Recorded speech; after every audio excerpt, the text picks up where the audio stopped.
Boa tarde, gente.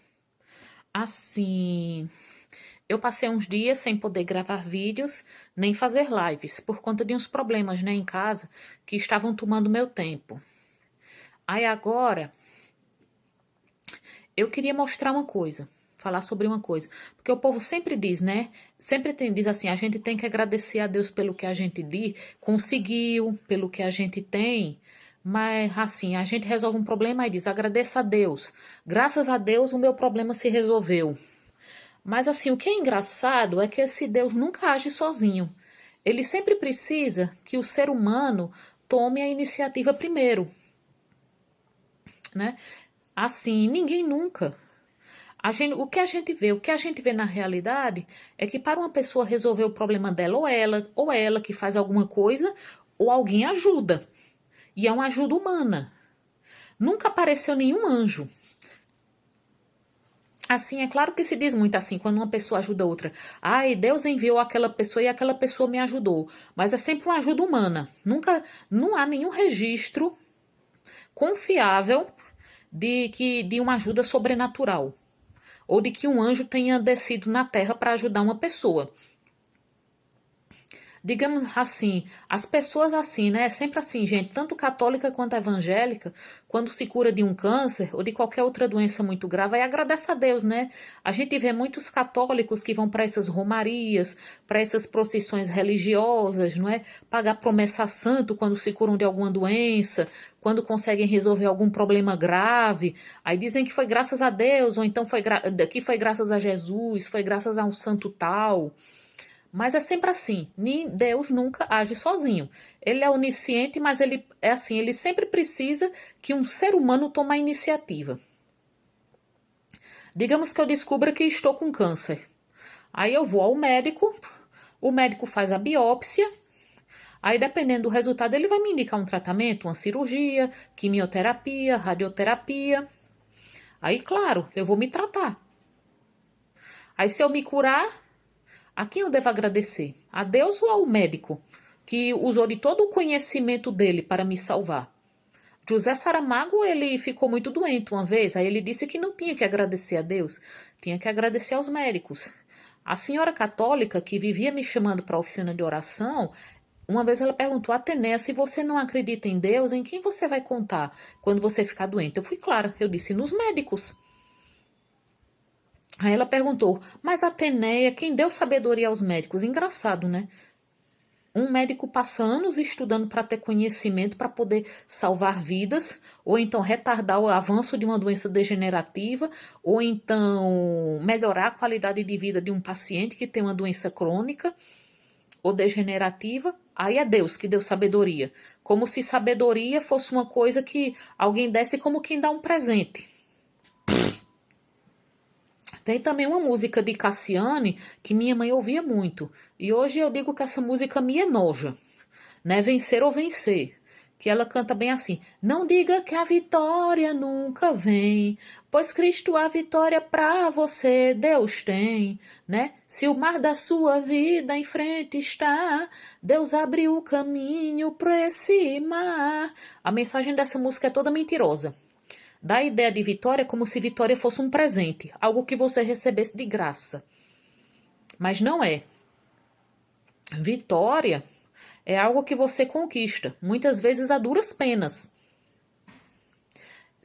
Aí é tanta gente que diz assim: Deus me deu esse carro, e a pessoa trabalhou duramente e economizou bem muito para poder comprar um carro. Deus me deu um emprego, aí a pessoa foi atrás, mandou currículo aqui e ali, ou então estudou bem muito para passar no concurso. A pessoa diz: Deus me fez passar no exame do Enem, e a pessoa muitas vezes virou noites estudando. É incrível, né? Que eu notei na mensagem da senhora que disse assim: quem deu sabedoria aos médicos, assim, porque na verdade não é sabedoria, é conhecimento. Sabedoria é uma coisa muito diferente de conhecimento. Muitas pessoas têm muito conhecimento, mas ninguém pode dizer que elas são sábias, porque algumas pessoas até que leem muito e têm muito conhecimento, mas você poderia dizer que são burras. Elas são burras para compreender as coisas. O que dizer de um professor de história que diz que nós somos um país subdesenvolvido porque descendemos de negros? Ele tem sabedoria? Ele pode ter conhecimento, mas não tem sabedoria. Mas eu vou deixar para lá porque não é o assunto deste vídeo. O que eu posso dizer é que assim, a gente sempre, quando uma pessoa está com um problema e alguém ajuda, é sempre uma ajuda humana. E para a gente conseguir as coisas, a gente tem que ir atrás. Deus nunca age sozinho. E é ótimo que o mundo esteja ficando cada vez menos religioso, porque cada vez menos gente irá, no futuro, sofrer, esperando um socorro que nunca vem, como eu experimentei. Assim, aquela história, Deus vai lhe socorrer, Deus vai lhe cobrir de bênçãos, e que foi uma angústia muito grande que eu passei, e eu creio que muita gente que vai assistir a este vídeo também sentiu essa angústia de nunca ver nenhuma ajuda chegar. Isso é um sofrimento desnecessário. As pessoas falam muito no sofrimento, principalmente os religiosos, falam muito no sofrimento como uma coisa necessária, como uma coisa que nos aproxima da essência divina, nos aproxima de Deus. Eu me lembro uma vez quando eu falei sobre um livro que eu li, um livro sobre uma menina japonesa, 1 litro de lágrimas, sobre uma menina que desenvolve uma doença degenerativa grave e raríssima, a degeneração espinocerebelar. Ela começa a desenvolver com 15 anos, ela morreu com 25. Aí um senhor católico comentou, são provações terríveis que são compensadas na outra vida. Aí isso só nos leva a outra pergunta, a pergunta que não quer calar. Por que Deus acha que uma menina de 15 anos tem que começar a desenvolver uma doença grave, passar por uma provação terrível, para que ela seja recompensada em outra vida, enquanto tantas outras pessoas podem viver felizes e saudáveis? Porque imagine você chegar a uma situação em que você vai depender dos outros até para ir ao banheiro, não é? E todo esse sofrimento, o sofrimento experimentado pelas pessoas, além de nos mostrar que Deus nunca age sozinho, que sempre é preciso que uma pessoa ajude outra, ou então que a própria pessoa tome uma iniciativa, tudo isso assim só nos leva a perguntar, que história é essa? Por que Deus acha que umas pessoas têm que sofrer tanto? Né? É bom que o mundo esteja ficando cada vez menos religioso, que as pessoas estão se conscientizando, porque elas vão à igreja, os pastores, os padres e tudo mais enchem a cabeça das pessoas de besteira, fazendo acreditar que é uma coisa pelas quais elas têm que passar, ou então fica dizendo, Deus vai socorrer, e muitas vezes a pessoa fica naquela expectativa de que um dia alguma coisa aconteça, e não acontece nada.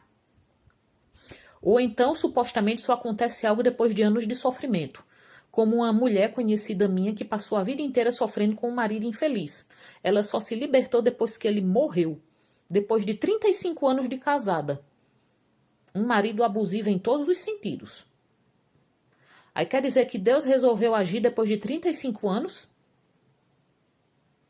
Eu penso como aquele prisioneiro de um campo de concentração nazista. Se existir um Deus, ele terá que implorar o meu perdão. Mas vamos pensar bem nisso na proposta inicial desse vídeo. Vamos pensar. Deus nunca age sozinho. Ele sempre precisa, né, agir por meio de um cirurgião para operar uma pessoa numa coisa grave. Ele sempre precisa que a pessoa se esforce primeiro para que a pessoa consiga um carro, consiga um emprego.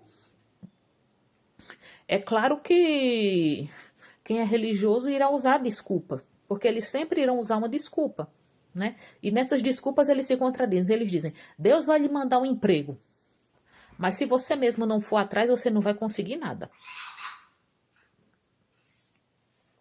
Se você mesmo não se esforçar, não fizer a sua parte, você não vai conseguir nada.